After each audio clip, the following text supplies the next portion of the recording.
Hey there, chipmunks! Welcome to the AMP Cycling Ride Review Series. I'm your host, Angry Chipmunk, and today we're back in the US state of Hawaii to ride along the Queen Kaahumanu Highway. This route is available on Rouvy, so let's get right to it. This is a relatively long route for Rouvy at 56 kilometers, but with a very mild 395 meters of elevation gain.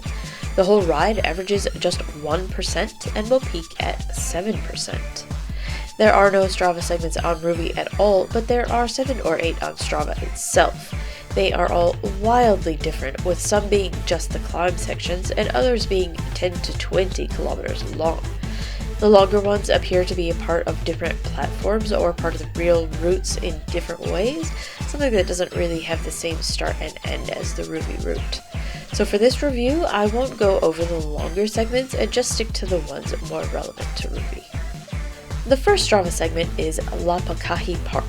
It's at the 2.7 kilometer mark, is 2.17 kilometers long, with 18 meters of elevation gain, averaging 0.4% and peaking at 2%. There's nothing really difficult about this segment at all. It does have some mild uphill, and that's about it.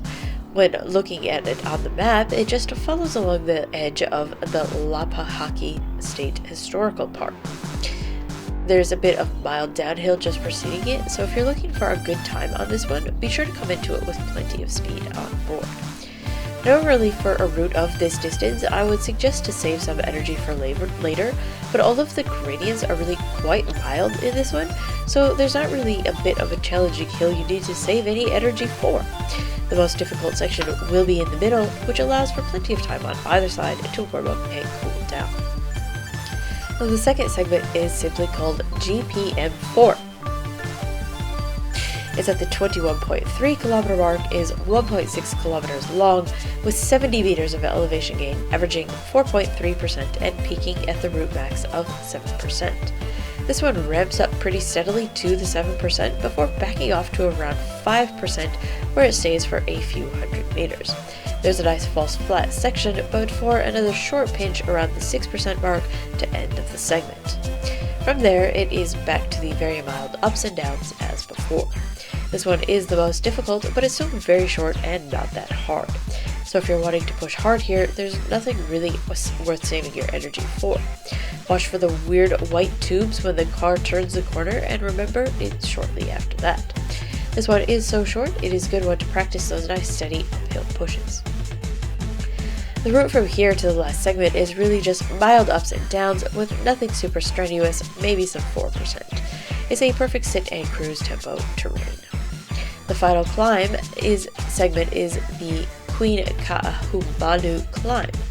It's at the 45.7 kilometer mark, is 1.59 kilometers long, with 64 meters of elevation gain, averaging 4% and peaking at 4.3%. This one ramps up quite quickly to that 3.5 to 4% mark, where it stays for pretty much the entire thing. It has a very minor deviations from that. This is an awesomely straightforward climb that is exactly what it says on the tin.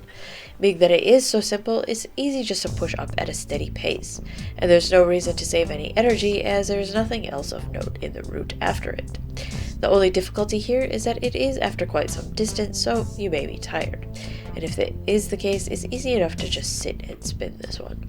To the end of the route, we've only got 23 more meters to climb, which is spread very evenly and lightly across the rest of the ride. And that is it! Just simply cruise on into the finish line, which of course does stop randomly just as the gradients start upwards again. So you do get that slightly awkward uphill finish. Now for this ride, I would recommend a warm-up and cool down that will reflect the effort you're going to put into the ride.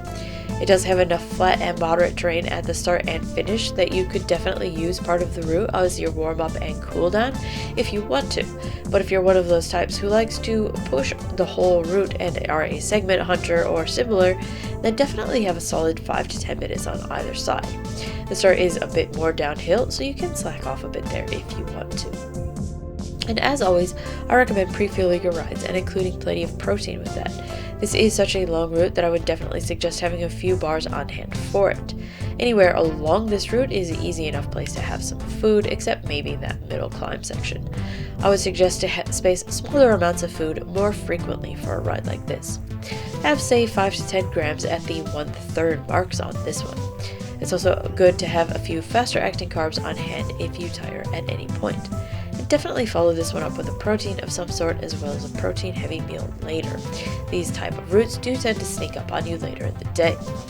The view on this ride is amazing. You do start out right on the coast and stay there for quite some time. The route does turn inland a bit, which isn't as nice, but it's still pretty amazing. For being a volcanic island location, it does seem quite flat, and that means that you have a really great view of the mountains in the distance. The sky and ocean really pop with their rich blues, and the terrain is a mix of greens, browns, and even black at one point. I'm not sure whether that's volcanic soil or what, but it is pretty cool. And even though this one is on a highway the entire time, the surrounds still make it amazing to look at. It's definitely the kind of route that I would want to do in real life. There's not too much in the other way of traffic to detract from the views either, which is always a bonus. Now, given the easy nature of this route, I pushed this one a bit and finished it in just under 2 hours on 100% difficulty emulation. I would suggest to budget anywhere from an hour and a half to 2.5 hours for this one. It all depends on how you want to ride the route itself. It's definitely not suitable for those with time restrictions, but the terrain does lend itself to being able to be paused and started again if you need to. Overall, this is a fantastic route that I would definitely recommend for any level of rider. If you're a newer rider and the distance is just too much for you to cover all in one go, consider splitting it into 2 or even 3 parts. Just keep in mind where the segments are if you're wanting to get full credit on them. For more experienced riders, this can be a fantastic route to sandwich around other more difficult rides, or it can be an easier one if you're just wanting to hit some distance goals for the week. The only complaint I would have is that it does take up quite a bit of time to complete, so be sure you block out enough of a gap. For this route, I give a 4.5 out of 5. I really enjoyed this route on the whole, but it would have been nicer if it wasn't all on a highway. I do get that it is literally on the Queen Kaahumanu Highway, but it's still a highway. Better than most, though. For the climbs, 0.5 of 5 for all. None are really that big of a challenge here. The steady gradient to all of them makes them much easier to climb, and the short duration makes it even that much easier. Definitely doable sitting and spinning or pushing hard. For the view, 4.5 of 5. Again, great views all around, and the only downside is the highway aspect. I usually like to climb the mountains, but I do also really enjoy seeing them rising up out of the middle of nothing too. It is a nice contrast. And overall, 4.5 out of 5. Definitely put this one in your ride queue. There's plenty of uses for a route like this from noob to advanced.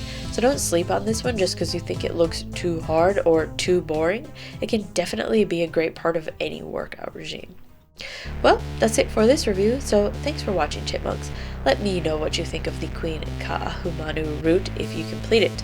I'll leave you to finish the rest of the ride, and I'll see you again in 2 weeks for another review. Until then, ride on, Chipmunks, ride on.